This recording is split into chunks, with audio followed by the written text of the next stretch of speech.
So I want to thank the American people for the extraordinary honor of being elected your 47th president and your 45th president.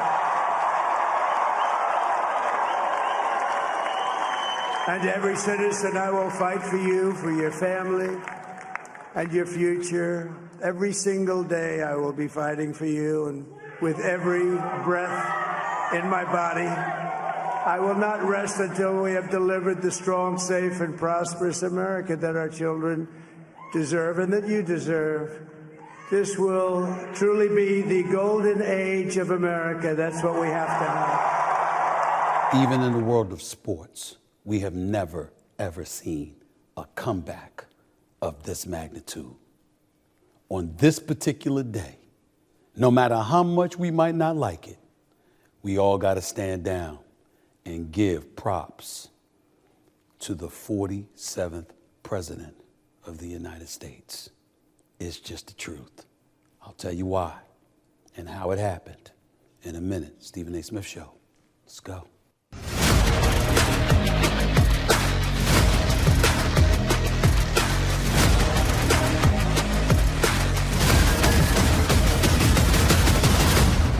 What's up, everybody?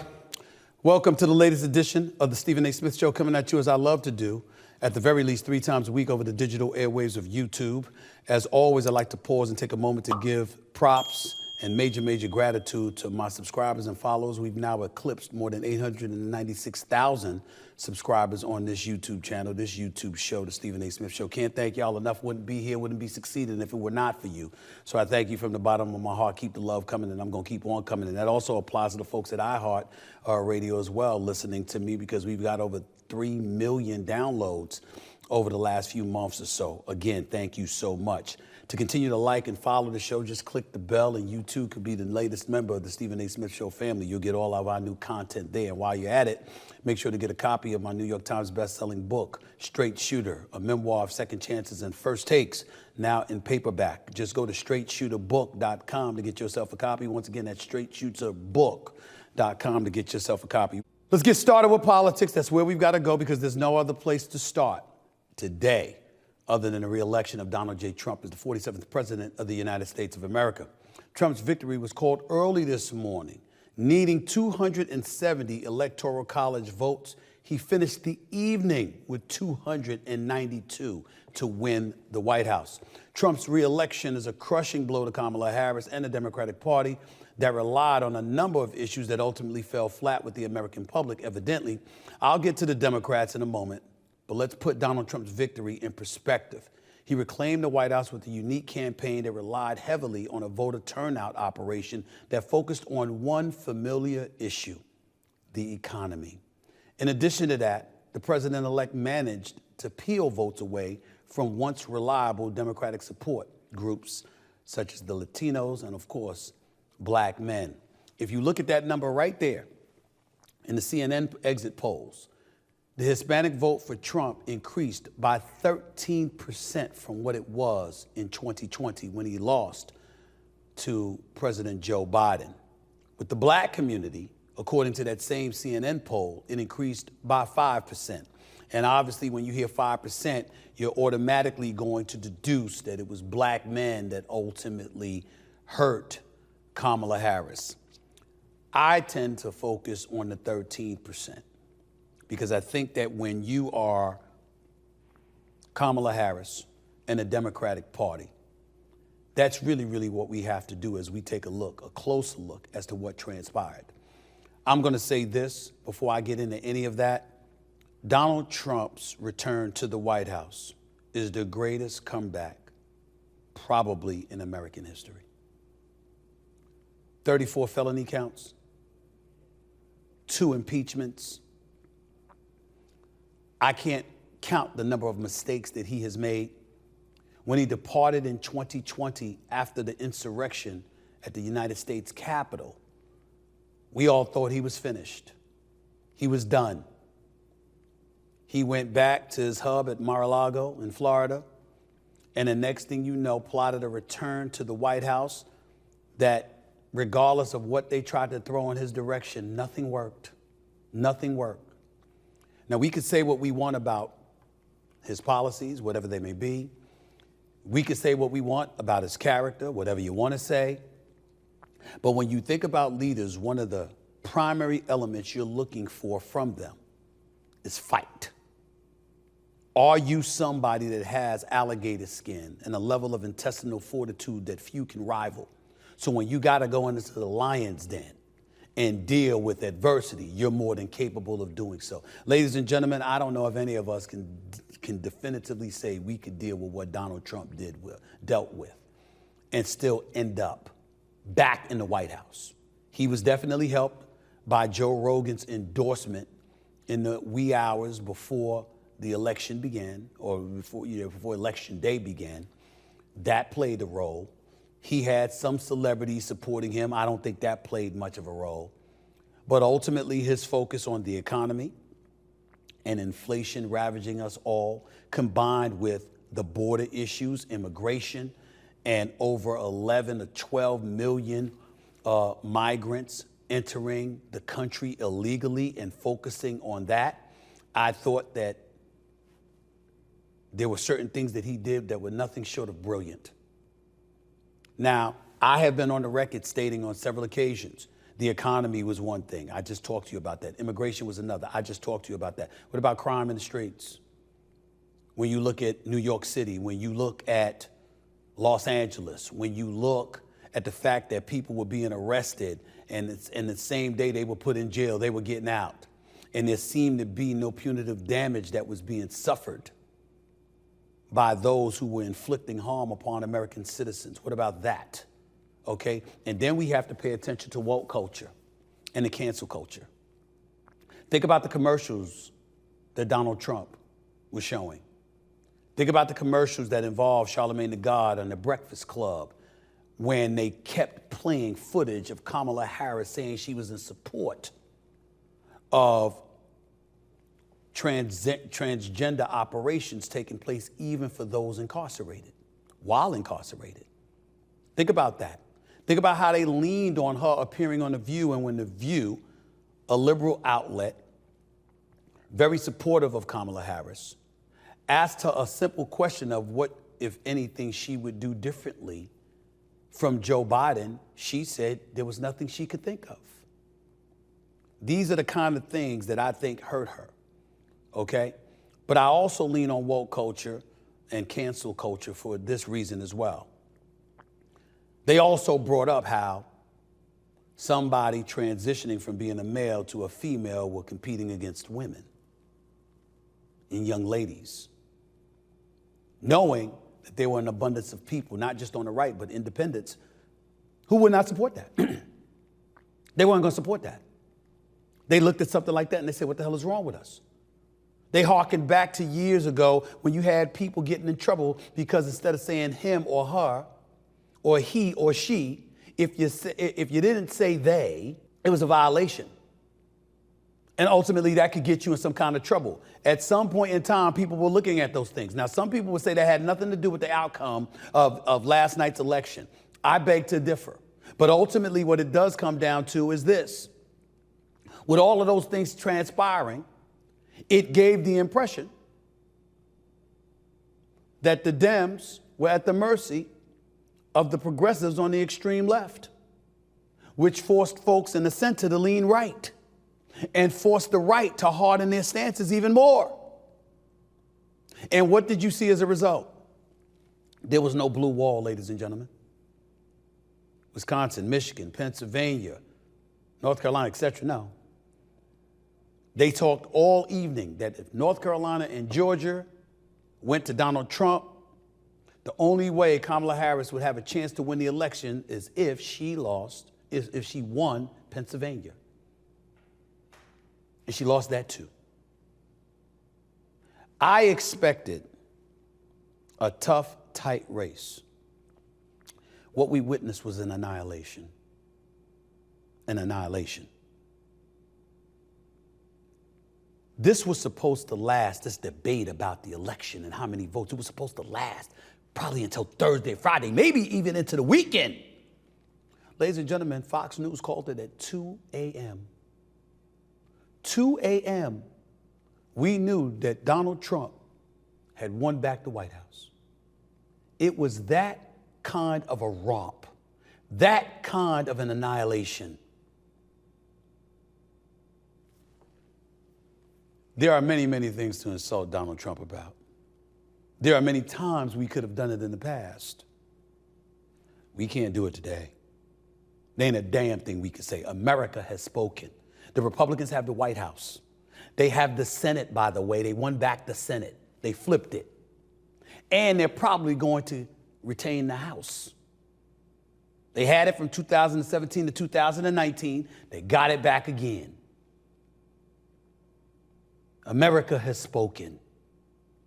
America has spoken. By the way, look at this cover on Vanity Fair, please. Take a look at this. With Trump's face, 34 felony counts, 1 conviction, 2 cases pending, 2 impeachments, 6 bankruptcies, 4 more years, and the 47th American president for the United States of America. What do you say? What do you say? Now let's take a closer look at the Democratic Party and Kamala Harris, who was thrust into the race with less than 110 days to secure the White House. Harris called Donald Trump this afternoon to concede the race to the president-elect. By the way, that's something that Trump never did 4 years ago when he lost to Joe Biden in 2020. But let's talk about Harris and her overall performance in this election, okay? In fairness, I don't think anybody should be laying the party's loss at her feet. I'm going to say that up front, okay? There were missed opportunities from the White House and the Democratic Party, no doubt, but I'm not going to lay it at her feet. Before I even get into it, here's a look at my top 5 reasons, again, why the Democratic Party lost this presidential election. Look at it for yourself. The economy, immigration, crime, the woke culture. That last one, no primary candidate, okay? Let me go down the list. I already brought up how she missed opportunities. Remember when y'all got on me? Because I was sitting here talking about how she needed to go to make herself available and go out there and enter enemy territory and go out there and do interviews that wasn't rife with fluff. Remember I said that? Remember I said that Donald Trump was pointing to the war between Ukraine and Russia, or the Israeli-Palestinian conflict involving Hamas and Hezbollah. Remember I brought up all of that? And I said that Trump would literally use that and engage in some degree of chauvinism because he's going to say, I'm here, I'm doing interviews with everybody. Where is she at? Remember that? And then suddenly everybody caught on. Eventually, I've been saying all along, she couldn't avoid it. You're the vice president of the United States. You should be on top of all of these issues. You should be ready to do interviews at a moment's notice. I'm not saying she didn't know the issues. I think she was overly sensitive to not coming across as if she threw Joe Biden under the bus. But here's the thing. Did Joe Biden deserve to be thrown under the bus? Yes, he did. Yes, he did. Let me tell you why. In 2020, he wins election. When he wins the election in 2020, Joe Biden promised to be a transitional president. He called himself a stopgap, an individual that was looking to pave the way for future candidates coming down the pike. He knew that come time for re-election, he would be 81, approaching 82 years of age. He knew that. What's he going to do, stay in office till 86? He gave us the impression that wasn't what he was going to do. What did he did after? What he did was the midterms came about. And it was supposed to be some red wave with a bunch of Republicans winning seats in the Senate and in the House. It didn't happen. So because of that, since he was the incumbent, he was feeling himself because look at how many seats were retained or captured by the Democrats. And as a result, he could stay in office, he could stay in power, and he decided he wasn't going to walk away. And when he decided he wasn't going to walk away, all hell broke loose because we saw health debilitating. His fastball, per se, not necessarily being there. And if we saw it on June 27th when he went on the stage to debate against Donald Trump, they damn sure saw it beforehand. They saw it, but they couldn't tell us because they weren't going to dime him out. So it's all able to be deduced at this particular moment in time. They knew what was coming on. They knew what was going on. They weren't going to dime him out. They weren't going to expose him like that. So they let him expose himself on the debate stage. Then 3.5 weeks later, he ultimately stepped away and she became the presumptive Democratic nominee. But what also came with that? What also came with that was the skids were greased. And the American public didn't like that. Because in this nation, we like competition. We want to see him in a primary. Then we would have knew before June 27th, he wasn't ready. And if you're not going to see him, you wanted to see her in a primary. But that didn't happen because by the time he stepped away, it was too late to entertain Dean Phillips or anybody else as a potential Democratic nominee. So as a result, the road was paved for her to go up against Trump unabated. That's what happened, ladies and gentlemen. You may not like hearing it, but that's what happened. That, however, didn't play nearly as big of a role as two things. Number one, the economy.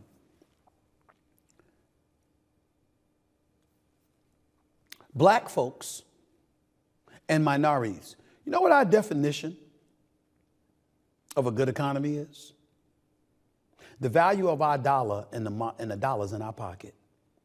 We don't want to hear inflation ain't the same. It's dipped 2%. If we can't tell when we go to the gas station, when we go to buy some milk and bread, when we go to the grocery store to buy groceries, if we can't tell, we don't want to hear shit about an economy that's improving. Where's the evidence? Trump locked in on inflation and how the value of our dollar had diminished before our very eyes. He didn't bring up his role in it prior to Biden arriving. Smart of him not to. But nevertheless, he focused on that. And the Democrats wouldn't acknowledge but so much how bad it truly, truly was. But that all pales in comparison to immigration. Why is immigration so important? Because from the moment Biden got in office, he opened the floodgates. There was no wall built. There was no lines of demarcation to prevent folks from coming across the border. He opened the borders because he was capitulating to the extreme left. Damn near his first week in office with a bunch of executive orders. And as a result of that reality, you had people fresh off of trying to overcome all the noise and the chaos that Trump had created to go into, oh, damn, what is this about? That is what happened. He opened the borders. And you know what made it even worse when Biden opened the borders, ladies and gentlemen? It was exactly what Obama didn't do. Obama didn't advertise it, but did you know that Obama deported more illegal immigrants than Trump did? Obama deported so many folks. They called him the deporter-in-chief. That's what they said about him. That was a Democrat in office who did it and was still popular amongst liberals. So you're Biden, why would you go against that and do the polar opposite? Yet he did. And as a result, the right was able to look at our streets being overcrowded, and any immigrant damn near caught getting a ticket for some reason or another was highlighted and illuminated. See what they're doing to our country? And you sort of backdrop, and it didn't even have to be true. It didn't matter. You sort of backdrop, and then you looked at the streets of Los Angeles, the streets of New York City, San Francisco, let's not forget that. And you said, is that what you want your country to look like? Is that what you want taxpayer money funding? And they had them. That, with Biden's slippage, there was no way in hell he was going to beat Trump. So here comes Kamala Harris. And her moment in the sun is to acknowledge that and to veer left, or right rather, and go on an entirely different path than Biden was going. And she didn't do it. That was point number 2. Let me tell you what point number 3 was. All these celebrities, Taylor Swift, Michelle Obama, Jennifer Lopez, Beyonce, Oprah. The list went on and on and on. Let me tell you what the problem with all of that was. Let's not forget LeBron James, even though he just put out a tweet. Let me tell you what the problem with that was. Michelle Obama giving a speech in Kalamazoo where she skillfully and brilliantly detailed reproductive rights. Wasn't talking about abortion. She was talking about reproductive rights for women. Fair enough. But then she added a line by saying a vote for him was a vote against us. Don't believe what I'm saying? Take a listen. We are the ones with the knowledge and experience to know what we need. So please, please do not hand our fates over to the likes of Trump, who knows nothing about us, who has shown deep contempt for us. Because a vote for him is a vote against us, against our health, against our worth. You see what Michelle Obama said right there? I'm here to tell you that I believe if Michelle Obama was running, she would have won this election by a landslide. She's that popular. She's that skilled. She's a brilliant orator. She's a wonderful woman, the greatest first lady I think this country has ever seen. But when she added that line, how do you think American citizens felt? So in other words, if we don't agree with you, we're against you. It didn't affect me because I'd already voted for Kamala Harris. Might not have affected most women, maybe some. How'd you think the men felt about that? So we have to do what you tell us to do, otherwise we're anti-you. Thought that worked? Do y'all know anything about most men? Think that's gonna work? How about this one from Oprah? Take a listen. If we don't show up tomorrow, it is entirely possible that we will not have the opportunity to ever cast a ballot again. And let me be very clear. If you do not make sure that the people in your life can get to the polls, that is a mistake. Deciding not to decide, that is most definitely a vote to let other people control your future. Civil Rights Act of 1964, Voting Rights Act of 1965, been in place since 1965. That's spanning more than nearly 60 years, okay? And you're gonna look an audience in the face and you're going to tell them that if you vote for Donald Trump, you may not ever be able to cast a vote again. Who believed that? Who believed that coming from Oprah? Truly, who believed that?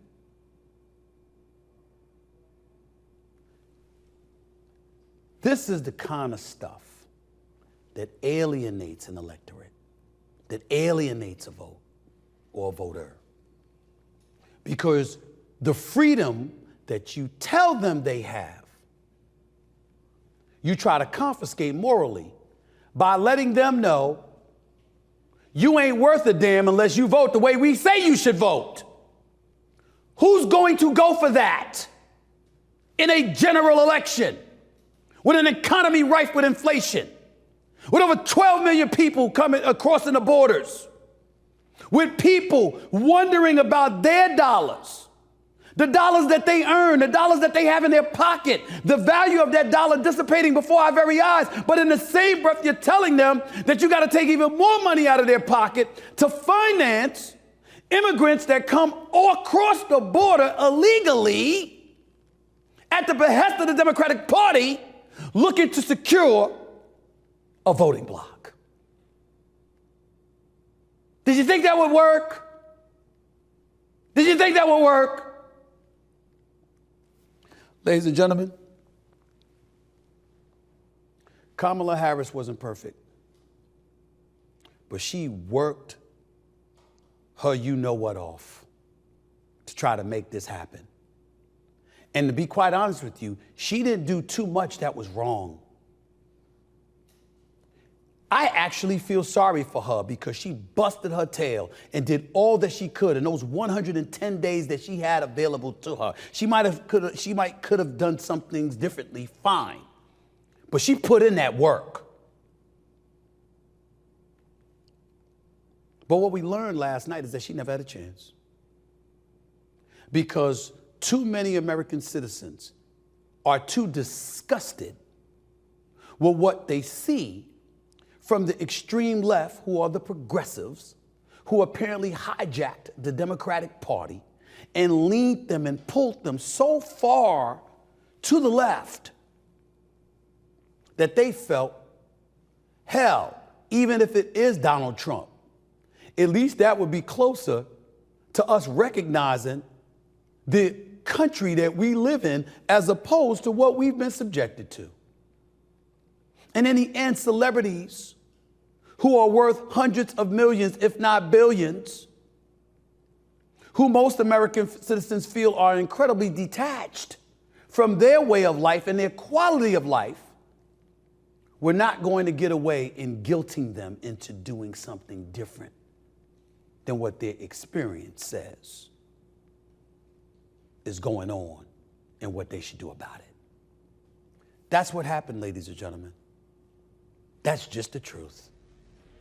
Coming up, much more on the election and what many are calling the greatest political comeback in American history. The one and only Bill O'Reilly is on deck, and he's got his reaction to Donald Trump's election as the 47th president of the United States. I can't wait to hear what he has to say. I don't think you should wait either. Stick around. Stephen A. Smith Show coming right back at you.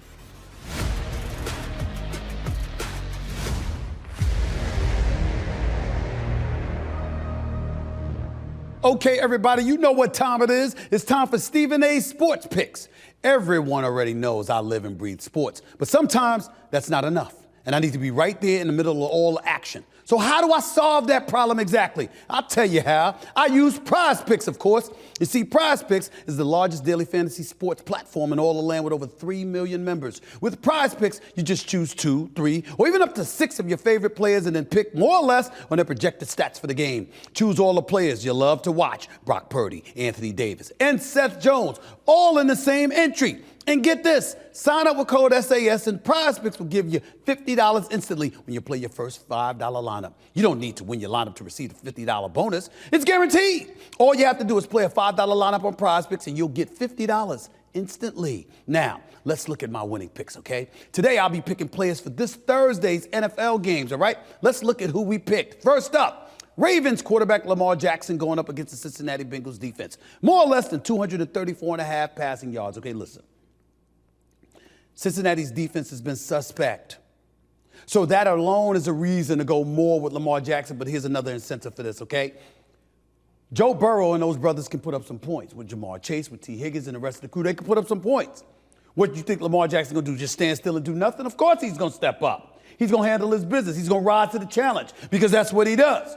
The two-time league MVP, the reigning MVP of the league. That's what Lamar Jackson does. So I'm going with more on this. More than 234.5 passing yards for Lamar Jackson, all right? Let's throw that into the equation. Next up, Zay Flowers versus Cincinnati, wide receiver for the Baltimore Ravens. More or less than 62.5 receiving yards, okay? For the same exact reasons I just gave you about Lamar Jackson. Got to have somebody to throw the football to. It ain't all about handling the ball off to Derrick Henry, even though that is a nice option. I'm going to go with more than 62.5 receiving yards for Zay Flowers in this one. Next up, let's see what else you got here, okay? Bengals quarterback Joe Burrow up against the Ravens defense. More or less than 267.5 passing yards, okay? I just told you what Joe Burrow can do. I just told you who he's got to do it with. Jamar Chase, T. Higgins, these are some bad brothers. Okay? And they got some other weapons as well. I'm going to go with more for Joe Burrow on this one, too. More than 267.5 passing yards, okay? I'm keeping my eyes on that. Finally, Bengals wide receiver Jamar Chase, okay, against the Ravens defense. More or less than 82.5 receiving yards. It's a little bit, it's dicey. It's dicey. He's more than capable of doing it, but sometimes he's a decoy so they can give it to other cats. I'm still going to say in this particular game, with the Ravens suspect secondary at times, I'm going to go with more than 82.5 receiving yards for Jamar Chase as well. So let's recap to go over all of my selections here. Lamar Jackson, Joe Burrow, Zay Flowers, and Jamar Chase. More on all of them. Why? Because we're talking prize picks, that's why. And they love it when I say more, because that means more money in more people's pockets, which makes them want to participate with prize picks even more. You feel me? Welcome back to the Stephen A. Smith Show. My next guest is a conservative political commentator, actually Mr. Independent. That's what I call him. He's a phenomenal media personality and a best-selling author. He also happens to be a friend of the program. The man, the one I call the father of cable television himself, the one and only Bill O'Reilly, is on the show right now. What's going on, big time? How are you, sir? How's everything? It's good to see you. Yeah, I'd be the grandfather of cable, I think. I'm getting old in dog years here. All right, well, that's your words, not mine. Now, I sent you Confronting the President's my #1 New York Times bestseller. Right. I know you did one or two things. Mm-hmm. You either read it or you sold it on eBay because I signed it. Which one was it? Neither. I haven't read it yet, but I have it by my bedside and I'm getting ready to read it, Bill O'Reilly. I keep telling you that. I'm just a very busy man. You have to work up to it. I understand that. Hey, listen, let's get right to it. Read a chapter on Grover Cleveland because that's who Donald Trump is. He's Grover now. Well, listen, I'm going to do that. Let me just get right to it because I know you're a busy man. I really appreciate you making time out of your busy schedule. Yeah. Okay, the results are what they are. I am shocked that it was a romp. I expected Trump to win, even though I voted for Kamala Harris. I'm on the record saying that. But it was a romp. He won decisively, the popular vote as well as the Electoral College. Why did that happen, Bill? Because people are suffering economically, the working people, the non-ideologues. See, the problem is that in America, we in the media think that everybody believes the way we do, and they don't. Most people aren't engaged in politics. They lean in once in a while, take a look, but they're not living it 24 hours a day. They'll do sports and you know that, I mean, or they'll have golf or their hobbies or whatever it may be. And I believe, and I think it'll bear out on the exit polling, that most Americans who voted against Kamala Harris really voted against President Biden. Because under Biden, who's the second worst president in our country's history, purchasing power for workers declined dramatically, almost 9% in 3.5 years. So people are looking around going, I don't have any money. I got humongous insurance, fuel, and food bills. And 4 years ago, I wasn't in this circumstance, so I'm going to go back to Trump no matter what they say about him. And that's what I think happened. I get where you're coming from with that, but we just saw articles, at least as recently as a week ago, where they were saying the economy is in good shape, inflation is down. What you've been hearing is not necessarily the truth. I mean, was that all smoke and mirrors? Was that a smokescreen? No, but it doesn't matter. The damage is still in play. When inflation comes down, it doesn't mean prices come down. It means that inflation doesn't grow as much. So the American worker, the average guy and gal, is paying 20% more for the essentials of life. And that has not moved. And Trump promised to move it down by taking out the regulations the Biden administration put on the fossil fuel industry, thereby driving costs for transportation, gas, and oil down. And that resonated among workers. Trump had a plan. What was Kamala Harris's economic plan? Zero, because she didn't have a plan for anything. And she was not a good candidate. And when you say she wasn't a good candidate, what I look at, Bill, is this. The economy obviously was one issue. Immigration had to be another. Crime in the streets of America definitely had to be another. I think woke and cancel culture played a role as well. But possibly the other thing that may come to mind, Bill, is that she didn't have to, she didn't go through a primary.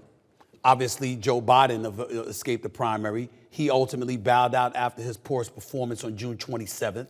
She was elevated to being a Democratic nominee without competition. Those are the kind of things that I was hearing leading up to the election. What say you to all of that? What role did that play in her demise? Voters didn't care about that one bit. They didn't care about it. So Kamala Harris made one enormous mistake. She didn't answer any questions. So she goes on Fox News, and Bret Baier asks her 10 questions, and she doesn't answer one of them. Just goes wandering into the middle-class home and all this other business. Now, you're a sportscaster, and you interview people every day of your life, and so do I. If I ask a direct question in the no-spin zone, and somebody doesn't answer, the interview halts. I stop the interview and go, did you not understand the question? Should I pose it again? And if you don't want to answer, can you tell me why? Barrett didn't do that, but he should have. But anybody watching Kamala Harris on the trail knows she wasn't going to answer any questions because she was a rehearsed candidate. She was a machine candidate.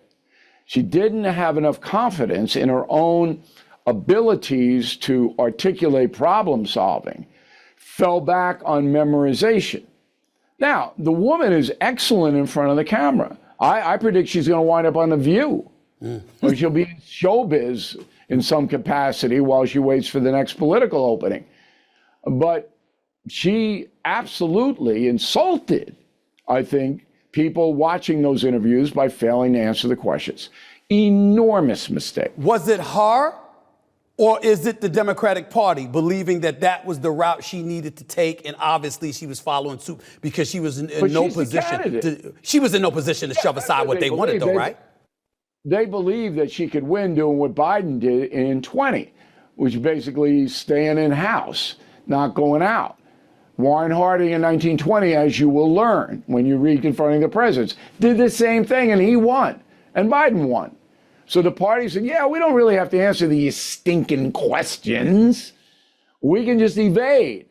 But when you are a candidate that is new to people, they don't know you, you've got to define yourself. And Kamala Harris certainly did not do that. There was no emotional attachment to the vice president. We saw Oprah Winfrey speak. We saw Jennifer Lopez speak. We saw Michelle Obama give her speech, particularly in Kalamazoo, Michigan, a little over a week ago, about 10 days ago or so. We saw a plethora of well-known figures speaking out on behalf of Kamala Harris, and some alluded to her not receiving the level of support that she deserves, including former President Barack Obama. They said it must be some form of misogyny. They didn't come out and say that word, but they certainly alluded to that. What role, if any, do you believe that played in the lack of support she received in this election? Zero. Zero. Yeah. I mean, it's the same old stuff. You know, she didn't win because she's a woman, or she was a South Asian or an African American. It's a bunch of bull. If the American public believed that Kamala Harris could improve their economic circumstance, she certainly would have won by a big margin, because Donald Trump's a very controversial person. And if there was another alternative that people felt comfortable with, I think they would have gone there. She was a very hard worker, Kamala Harris, and she gave it a shot. But again, I fall back on the fact that if I'm sitting here, Stephen A., and she's sitting across from me for an hour interview, you think she survives that interview? No. Not the one that I saw. Not the one that I saw on the campaign trail. No. Based on the interviews that she gave, not in a nanosecond. I don't believe that. And then you have to ask yourself, if she can't stand up to the tough questions, why should she be awarded the position of the most powerful person in the world? Because Putin's a pretty tough guy. She and the Mullers, they're ruthless, evil people. You got to have somebody in there, and like Trump or not, he's proven that he can stand up to these people. So it was all about economy, and you were right. Immigration played a big part. Biden and Harris have never, ever explained why they opened that border. For what reason did you do that? But here's the crusher. There's always a crusher in sports and politics. You want the crusher? Please. Here's the crusher. So ABC News is in the tank for Kamala Harris. And their primary weekday show is The View, 2 million viewers a day. 100% liberal, no conservative women watch that program. Kamala Harris consents to go into there because it's a friendly venue. She sits there, they yuck it up, they tell her how great she is, smooch, smooch, smooch. And then an aside comes out. If you had to do it all over again, do you think there's something that you would have done differently than President Biden? She said nothing. And Kamala Harris says, not that I can think of. Over. It was over when she said it. So the folks at home going, wait a minute, I'm paying 20% more than I did 3.5 years ago. Afghanistan was an enormous embarrassment of historical proportions. The open border has injected 14 million foreign nationals into this country, largely unsupervised, and there's nothing you would have done differently? Over. Right then. And I'll tell you this, just an aside before I ask my next question. You know, one of the things that I think works against the argument of misogyny is that Hillary Clinton in 2016 won a popular vote by about 2.686 million, more so than Donald Trump, even though she lost the Electoral College vote. And obviously she is a woman and she was considered very, very tough as well. If anything, people thought that she was a bit tougher around the register. Sure, please, go ahead. Well, I'll give you a better argument than Hillary. If Michelle Obama had wanted the nomination, she'd had it. The Democratic Party would have given it to her. That's right. And she would have won. And she would have been, so you're saying Michelle Obama would have beaten Trump? Yes. Why? Enormously popular, Mrs. Obama, enormously popular. And the Democratic Party looks fondly at the 8 years of Barack Obama. It was nostalgia. Let's go back to the promised land. And I think Michelle would have won. How long do you go back, your relationship with Donald Trump? How long has it been? How long have you known each other? About 35 years. Mm-hmm. What do you think about the Donald Trump that you've seen as a politician compared to the Donald Trump you knew before he was a politician? It's the same guy. I mean, he's not really a politician. He's a deal maker. Okay. That's how he ran the country in his first term. And if COVID had not hit us, he would have been easily reelected just on the economic success alone that he experienced in the first 18 months. I remember when he left office, inflation was 1.4%. So he's not an ideologue, Trump. He doesn't care about, I mean, if I were quizzing Trump on the Republican Party and the history of it, couldn't answer any of the questions. He doesn't know what Calvin Coolidge did or John Adams, Thomas Jefferson. He didn't know any of that. He's a deal maker. And he's very astute at sizing up what he needs to get done to be successful. You don't amass billions of dollars. I wrote a book, The United States of Trump, best book you'll ever read on the man. And the man, Donald Trump, amassed a fortune by making good deals. And the final part of the equation is he is the hardest working politician in U.S. history. There has never been another president or candidate that works as hard as that man works. Right. And the contrast to Joe napping Biden was stunning, absolutely stunning. But what about somebody? What about somebody that would look at Bill O'Reilly, knowing what you know, because you are very big on your facts. You know what the hell you're talking about. And as somebody that's been on TV with you and had the pleasure of sitting next to you and seeing how you operate, I have to acknowledge, I just sat there scratching my head. I said, this is why this man has been doing this for so long. This man knows what he's doing. But when you say he's a deal maker, okay, he's a businessman, a lot of folks on the left, the first thing that'll come to their mind is a smirk, and they'll dismiss it, and they'll say the man's filed for bankruptcy 6 different times. This is what they'll point to. They'll point to those kind of things and say, what on earth is Bill O'Reilly talking about? How do you argue against that? I don't. He runs his business the way he wants And if he has to file for bankruptcy, he does. I don't condone what Donald Trump's deals have been. Not my job. My job is to look for the overall welfare of the American people, all of them. And when you have a 4-year record in office, that's what I'm looking at. Mm-hmm. I'm not looking at Trump University or Trump golf course in Uruguay. I don't care. All right? The man is fabulously wealthy. If you go down to Mar-a-Lago and you look around, you go, and this is like Louis XIV down here. Right. Okay? So all of that is superfluous. And so are his statements that sometimes are crazy. Because he always does that. My hypothesis is he's a rich guy, and rich guys say what they want. Elon Musk says what he wants. Yeah. Okay? Mark Zuckerberg says what he wants. Mark Cuban. They're rich guys. Mark Cuban. Let's not forget him. He says what he wants. Mark Cuban. Right. Now, guys like you and me, working guys, I mean, we have worked our way up, and I say what I want, but I wasn't always that way. I was damn cautious. Yeah. Because I didn't have daddy's money to fall back on or any of this other stuff. All right? I had to carve it out. But rich people are different.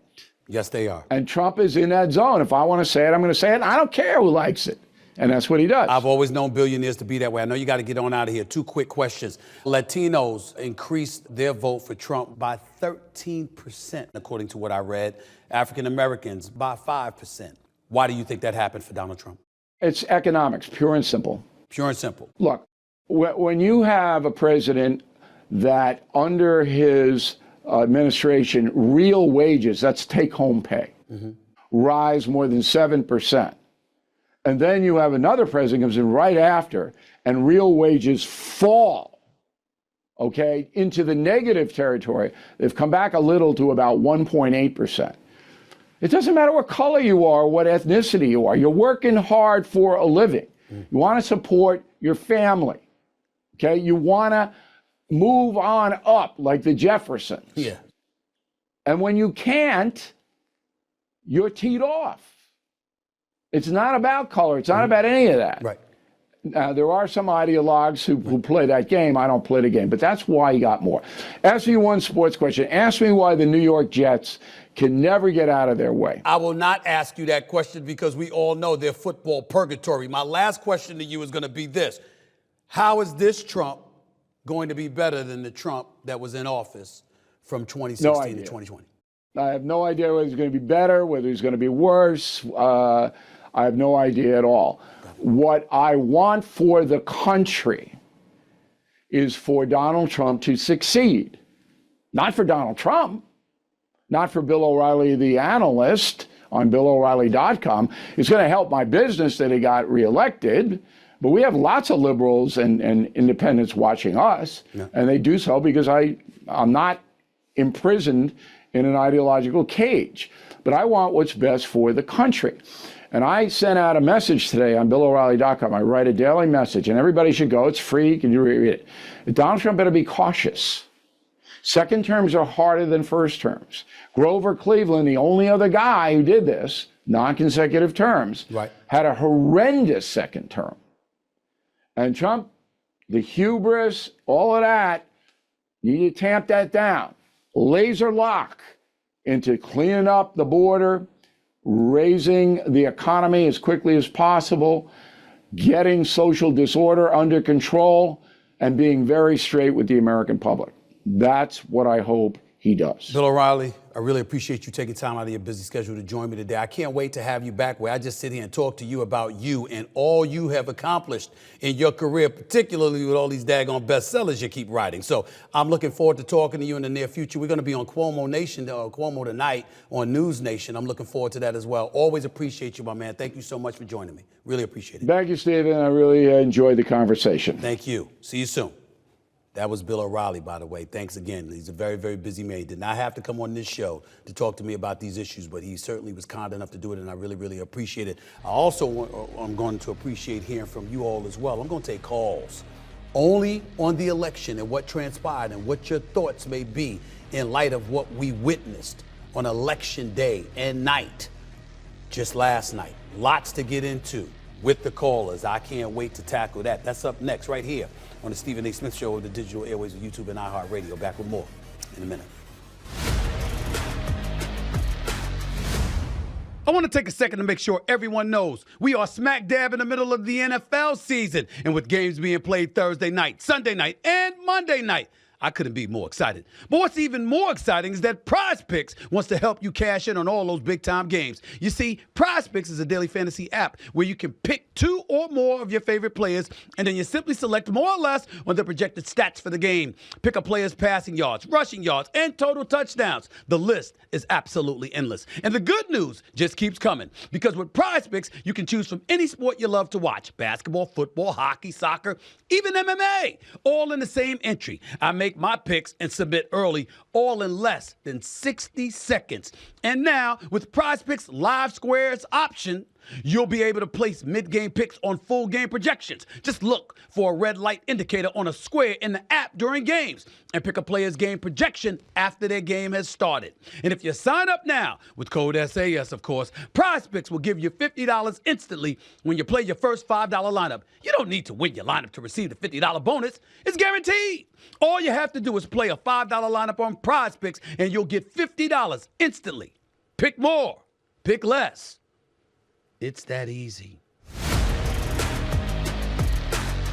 Welcome back.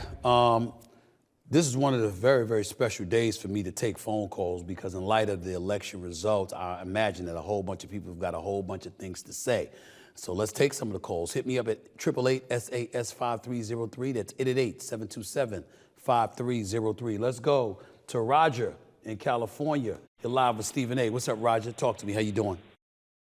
Hey, Stephen A. I'm calling from Los Angeles, California. My question for you today is, if you won the presidential election, what would your top 3 policies that you would focus on be, and why? Well, first of all, I would my number one priority would be the economy, because when the economy is thriving, there's less chaos. People are confident that they can go to work, that they can pay their bills. And when you're paying your bills, there's a lot less stress. And when there's a lot less stress, there's a lot less chaos, and dare I say, a lot less violence. So it certainly would be number 1 on my list. Number 2 would be addressing immigration. I don't want to sit up there and say I would just take folks and deport them.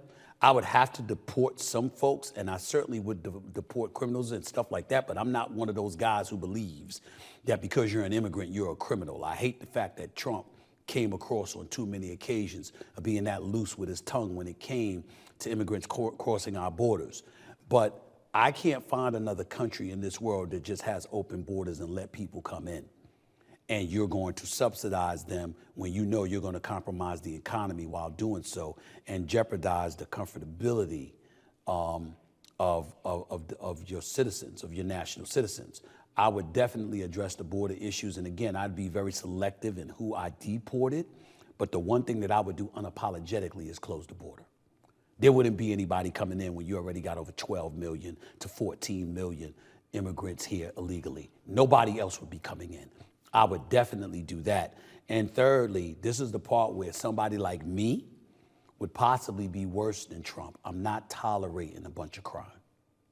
When you have a bunch of crime going on in the streets of America that compromises a business's ability to do business, then everything becomes chaotic. I remember when I was in California at a time in the immediate aftermath of COVID, they couldn't let more than 3 people in the stores at a time because they were getting robbed. Nah. The Stephen A. Smith administration wouldn't be tolerating that. I'd have undercover cops, I'd have detectives, I'd have everybody on the scene. We ain't having it. We ain't having that. I would definitely address those 3, the economy, immigration, and crime on the streets of America. Those would be my top 3 priorities. Does that answer your question, Roger? Yes, sir. Very thorough. Thank you. Thank you. Take it easy. Have a good day. Matt in Fort Lauderdale, you're live with Stephen A. What's up, Matt? Talk to me. First and foremost, I just wanted to go ahead and ask about how you feel about Trump wanting to grant police full immunity. No, I don't agree with that. I think that if you're a rogue cop and you've engaged in criminal activity, you don't deserve immunity. I'm not somebody that supports defunding the police. I'm not one of those. I also don't believe in castigating all police officers. You got black, you've got white, you've got Latino, you got various police officers of all ethnicities, male and female, by the way. I might add that fact. So I wouldn't be castigating all of them with a broad brush. I say that's why I don't say police brutality. I say brutality on the part of some police officers. As a black man, I don't want to be castigated for everything and anything that somebody black does. And I don't think that police officers should be negatively stigmatized because of the actions of a rogue cop. But I'm certainly not trying to grant immunity to police officers who've broken the law, particularly those who've engaged in excessive violent behavior. Oh, hell no, I'm not about that.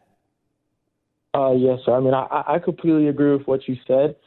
Did you see the specifics he said at the NABJ conference in terms of that the police already have qualified immunity, but in terms of this full immunity, that there'd be a type of a board to review every case and things like that? Well, I didn't see all of that, but what I would say to you is that there's nothing wrong with saying that a board gets to review everything. That's not granting them immunity. That's simply saying that there's a board that would exist to investigate their behavior. That way we can deduce what they're truly guilty of and what they are not guilty of, and then it would be handled from that standpoint. That's not just granting somebody immunity. That's saying let's make sure those we impugn with the stigma of guilt are truly, truly guilty, as opposed to a mob-like atmosphere being geared against them just because they wear those blue uniforms, and you have a lot of people within the streets of America that can't stand them and believe they need to suffer as much as they possibly can. You don't want that kind of stuff going on, and I understand that. I appreciate the call. I got to get on out of here, Matt. Thank you so much. Max, you're live with Stephen A. What's going on, Max? How are you? Stephen A., how we doing? I'm all right. Where are you from, Max? Westchester, New York, I'm calling in from. All right. What's up? Talk to me. So listen, I studied political science in college. I'm 24 years old. Mm-hmm. I'd like to say I have a firm grip on policy and our American ways. Okay. I have a cousin born and raised in Highbridge who is black, and him and I go on every day to talk about sports, and now obviously the election. So my question to you is, as a white man who has a black cousin, how am I to go about telling him that everything's going to be okay after Donald Trump just retained office? By having faith in America, by understanding that no matter who's in office, no one man is bigger than the system and or is bigger than this country. We've had situations in the past, harken back to time pre-civil rights movement. Weren't times worse then? Weren't times worse in the 30s and the 20s for black folks and women, by the way? Wasn't it worse in the 18th century? America's been around since 1776, right? But somehow, some way, we've gotten to this point. And no matter what you think about one individual, this is not a dictatorship. This is not an autocracy.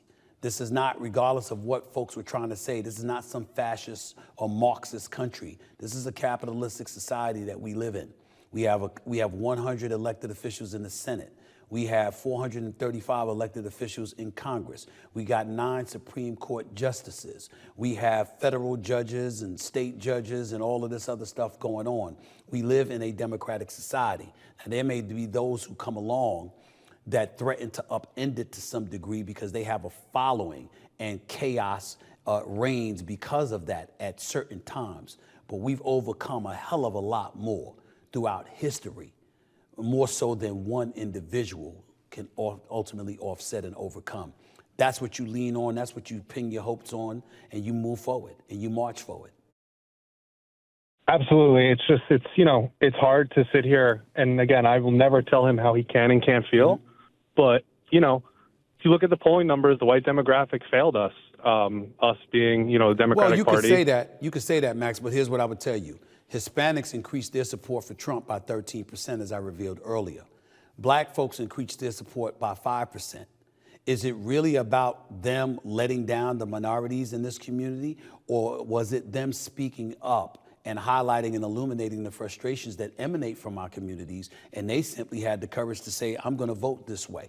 I voted for Kamala Harris, And I'm proud that I did, because I think that he's a divisive figure that will cause chaos in this country as opposed to being a statesman. But that's just my opinion. With or without him, I was confident that I'm going to be okay moving forward, because I understand what we're dealing with here. The flip side to it, however, is that you have Hispanics, you have Puerto Ricans here, you have Mexicans here, you have Colombians here, along with a bevy of other folks from Guatemalans and Venezuelans and others living in the United States of America, Cubans, let me not forget that.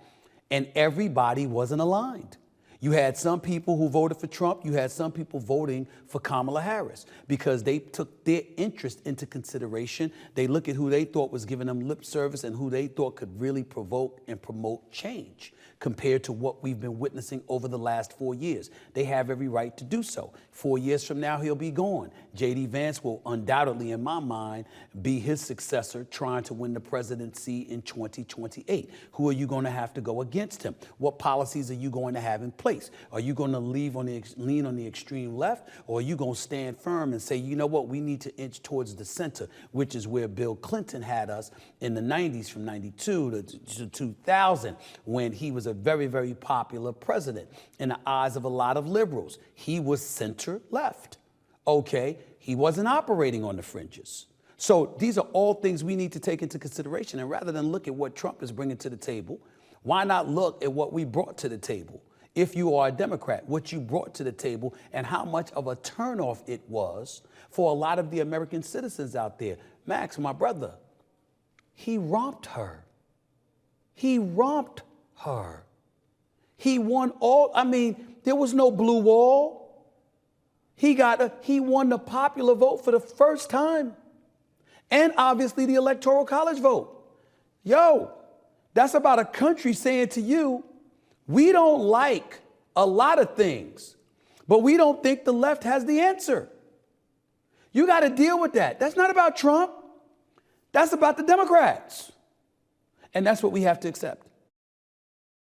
It's not a matter of accepting, but my follow-up to you would be, do you feel like now we're moving backwards as a society? It depends. Especially with control of the Senate now? It depends. Especially with control of the Senate? It depends. And the reason why I say that it depends, Max, respectfully, is this. If we talk, entitlement programs, for example, no doubt that's going to take a hit. We have to understand that. When we look at issues pertaining to the black community, the fact of the matter is we were looking for that from the Democrats. They kept giving us lip service, but they didn't give us a plan. Because I got news for you, $20,000 to start, to help jumpstart black businesses. If you know anything about building a business, even jumpstarting a business, that ain't enough money.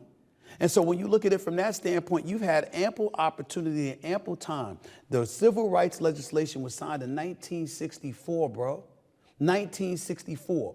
You've had nearly 60 years of getting at least 80% of the black vote. And here we are nearly 60 years later, still complaining about a lot of the same things that we've been complaining about all of these decades. And then when the Hispanics came into our country and their numbers continued to proliferate, they catered more to immigration and issues pertaining to Hispanics than catering to the black community. Why? Because the black community said, hey, there's no way in hell we're going to vote Republican. So you alienated the Republican side because they knew they weren't going to get our vote. And then you had the left knowing they were going to get our vote so they could give us lip service, but they never really had to do anything for us. And as a result, we ended up being the only disenfranchised group in existence in this country. So when you say we're going backwards, well, when the hell have we been going forward? That's the question that we got to ask ourselves. I don't know the answer to that question. And I'm saying you and I together can help find out. But what we have to do is stop walking around here acting like, oh, my Lord, we're definitely going to go backwards. When we can make the legitimate argument, we were never as forward as y'all say we were. I don't think it's an argument of how forward we were. But again, as a white male who is submerged in a group full of other white males who voted Trump, I can tell you straight up, in the last 12 hours, the amount of horrible language that is able to be used in the thought process that they feel entitled and backed now by Trump, it's unbelievable. Well, you could say that. Disgusting. You could say that. My response to that would be this. Didn't you just say you voted for Trump? No, I did not. Okay, Absolutely I thought you said that. I'm sorry. I thought you said that. My apologies. No. My apologies. My point to you is this. It is appalling, the language. He is not a statesman. I didn't vote for him primarily because he's not a statesman, and I think that he's more divisive than galvanizing. I get that part. But remember this, stop holding him responsible. The people who support him are ones who want him to speak to Washington just like that, because that's how they feel towards Washington, because they believe that Washington has been playing us for decades, and they despise them for it. So what they have is an individual in him. If you and I came, Max, and we said, sir, we don't like Washington, they really, really need to do better, et cetera, et cetera. Well, that's political speak. But when you hear him saying they're crooks, they're criminals, they're pieces of trash, I can't stand the politicians on Capitol Hill I'm talking about. They're like, yeah, that's how they want him to speak to Washington, because that's how they feel about our representatives. So is the problem really him, or is the real problem Washington and how that needs to change? Let's talk about this another day, because I got to go and I got to take a couple of more phone calls. Thank you for the call, Max. Let's go to Brandon. You're live from Perrine, Florida. What's going on, Brandon? How are you? Hey, what's up, man? I'm doing good. Hey, first thing I'd like to say is I'm a huge fan of you. Thank you. I'm also a huge fan of Trump. I voted the other day, and I'd like to ask, what would you think would happen if Kamala got elected and the tables were turned entirely? What do you mean? That if the left was in complete power? Yeah, and they actually were winning this presidency, and they won it in the end. Well, here's what I would tell you. I think that she would be more sympathetic to the plight of the poor and disenfranchised. I have no doubt about that. But I would have serious questions about all the money that she wants to spend, where she would get it from. Our debt is nearing $37 trillion. At some point in time, you got to pay the piper. Well, how you going to do that? What are you going to do to generate revenue that would enable you to be able to fund some of the things on your agenda that you may have? Who's going to take the hit? How are you going to get that money? Every 4 years, we keep hearing about how the rich are going to get taxed. Somehow, some way, the loopholes are never closed. And as a result, there's always business as usual.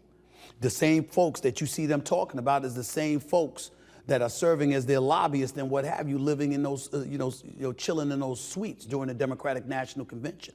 What are you going to do about that? So it breeds a legitimate question, and I get that. I also think it's important to recognize the fact that had Kamala Harris won, and again, I voted for her, so let's not be a hypocrite here, I think the Democratic Party would have been at the mercy of those on the fringes with their progressive movement, held hostage by people like the Squad, Alexandria Ocasio-Cortez, or AOC, and Representative Tlaib and others. I think they would have been at their mercy, and I'm not sure that would have been good for America. So to me, you can look at the good and the bad of it, but really here's what it comes down to for most independents. People like myself would not have had any problem voting in a different direction if it were not for Trump. It's Trump that we couldn't vote for. But if it was somebody like a Nikki Haley or somebody like that against Kamala Harris, I think it would have been equally of a romp as it ended up being. That's my answer to that question. Okay, right? Okay. Hey, can I ask you one more question real quick? Hurry up, real quick. All right. So now that Trump got elected, who do you think the next, president in the Republican side would be? J.D. Vance, easily. After the way J.D. Vance performed during the debate against Tim Walz, okay? After that happened, there is no doubt in my mind that he is the heir apparent. He handled himself with such skill that everyone is comfortable with him being the heir apparent to Donald Trump. He'd actually be better in their eyes than Donald Trump once all is said and done. Without question. Gotta go. Appreciate the call. Last caller, Jordan from Jordan. You're live with Stephen A. It doesn't say where you're from, Jordan, but how are you? Hey, Stephen. I'm doing well. How are you doing? I'm all right. Where are you from? Atlanta? Atlanta. Talk to me. What's going on? So my big question for you is: we saw in this election, obviously, the young vote came out big time for Trump, but not so much for Kamala. So what do you think the Democratic Party can do in the future to get the youth vote out more? I think I saw somebody on MSNBC say this this morning. They said that the Democratic Party needs to let go of its connection with the progressive wing of its party. Otherwise, their days are over. I completely agree with that. The only shot Democrats have of winning any elections in the future is if they stay away from the extreme left. Center left is acceptable. It means you're reasonable. It means you're financially astute. It means you're willing to compromise and work both sides of the aisle, that you're not as dogged as they are on the extreme left, the way they can be on the extreme right as well. There has to be a centrist mentality. Barack Obama, in a lot of people's eyes, came across as depicting that prior to him being in office, and even when he was in office in the eyes of some people. Bill Clinton certainly did that, okay? Biden messed up when he caved in. That's why he opened the borders the minute he got in office with his executive orders. And that's what turned a lot of people off to him. There's no way around that.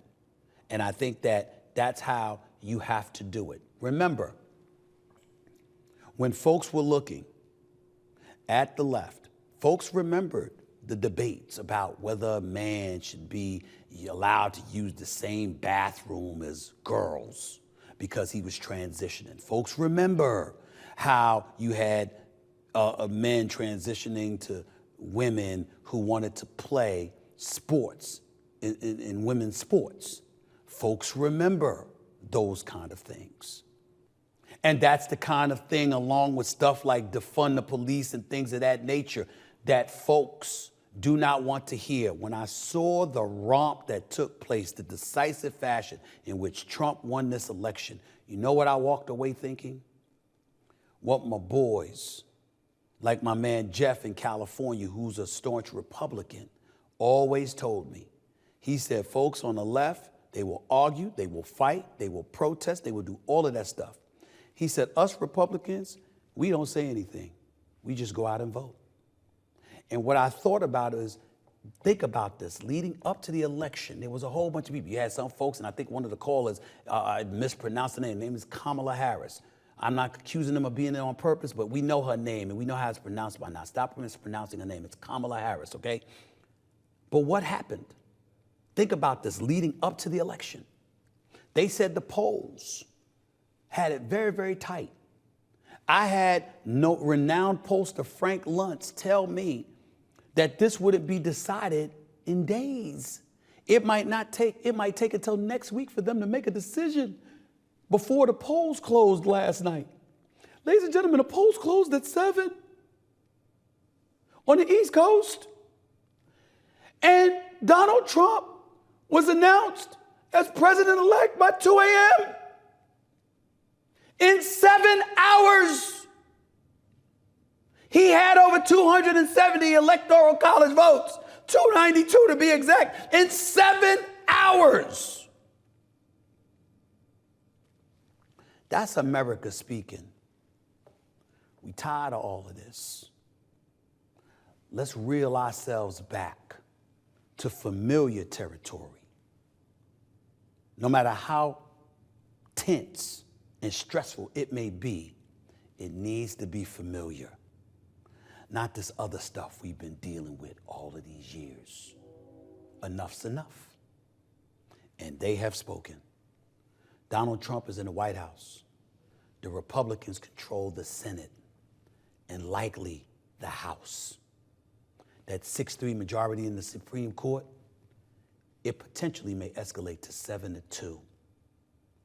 We knew there was a danger of that happening before the election. And a vast majority of Americans, through their popular vote and the electoral college vote, said, I don't give a damn. That's the America we're living in. It has spoken. She, as in the United States of America, has spoken.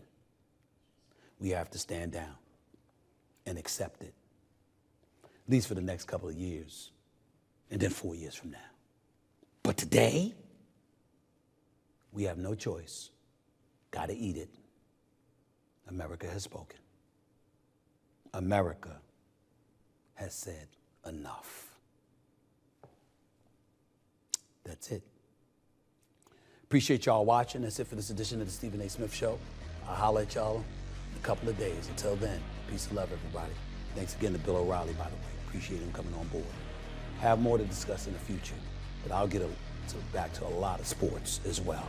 Just needed to deviate from that for this particular show. I hope you understand. Till next time, peace and love.